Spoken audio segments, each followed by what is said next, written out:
When it comes to the NFL, quarterbacks play a massive role, and it is mainly the quarterback that determines the success of a team. There's an old NFL saying, by the way, that if you have two quarterbacks, you don't have any. Any team without an established productive leader behind the center is doomed. We've seen all-time greats replaced by unproven backups, and there's no greater example of this than when it happens at the most important of positions, the quarterback. Let's take a look at some of the biggest quarterback controversies ever. Roger Staubach versus Craig Morton. Like two ships passing in the night, Staubach and Morton actually rotated plays for an entire game during the 1971 season. Not surprisingly, the Cowboys lost that game, dropping the defending NFC champions to 4-3. It was then that Tom Landry finally committed to Staubach, who at 29 was desperate to get his career off the ground after spending his first two seasons as Morton's backup.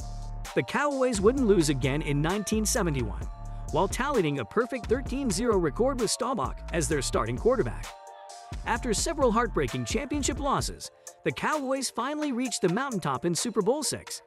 They did it in an emphatic fashion, defeating Don Shula's Dolphins 24-3 behind a dominant defense, 2 touchdown passes from Staubach, and 252 rushing yards.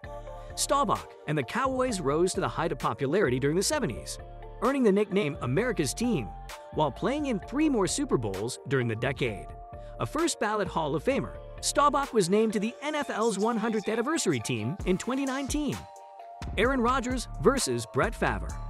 When the Pack took Aaron Rodgers in the first round of the 2005 draft, many people were surprised for a couple of reasons. Not only was Rodgers a proven quarterback, but the team that took him already had an established face behind center. At the time, the Packers were synonymous with Brett Favre, who was a Super Bowl champion, 3-time league MVP, 8-time Pro Bowler, 4-time passing touchdown leader, and 2-time passing yards leader. He was idolized in Wisconsin, and the fans weren't ready to replace him so soon. As for Brett, he made his feelings about the situation rather clear, saying, "My contract doesn't say I have to get Aaron Rodgers ready to play. Now hopefully he watches me and gets something from that." And that is exactly what happened. For 3 years, Rodgers watched Favre play until Favre briefly retired before returning and being traded to the Jets. On top of having to deal with potentially replacing a franchise icon, the Packers were constantly kept on their toes, wondering whether or not Brett would make the decision for them, as he flirted with retirement for years. Rodgers and Favre had quite the rocky relationship as far as QB controversies go, but things worked out well in the end as both QBs brought home a ring. George Blanda versus Doral LaMonica.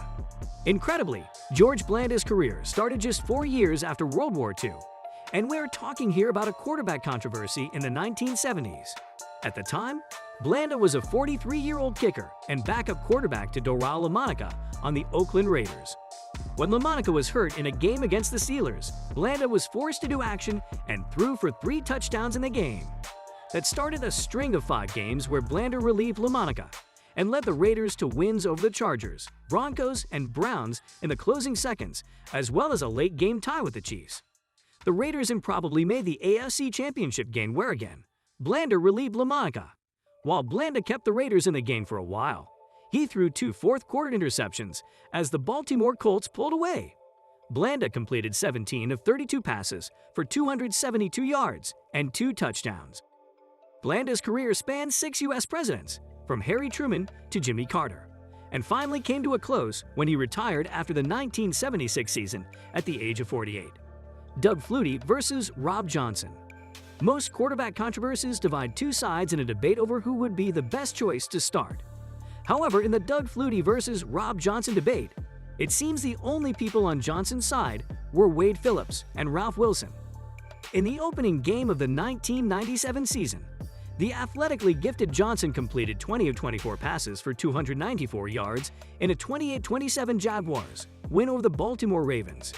He sprained an ankle the next week, then took a back seat to Mark Brunell for the rest of the season. After the season, the Bills traded for Johnson and gave him a 5-year, $25 million contract extension on the basis of that one game. That same offseason, the Bills signed Flutie as a bargain basement backup. Johnson suffered an injury in Week 5 against the undefeated Colts, allowing Flutie to come in and lead the Bills to a 31-24 win. Flutie would win 4 consecutive games, prompting Phillips to name Flutie the starter for the remainder of the year. The Bills finished 10-6 but lost to the Dolphins in the playoffs. In 1999, the Johnson-Flutie controversy was in full bloom.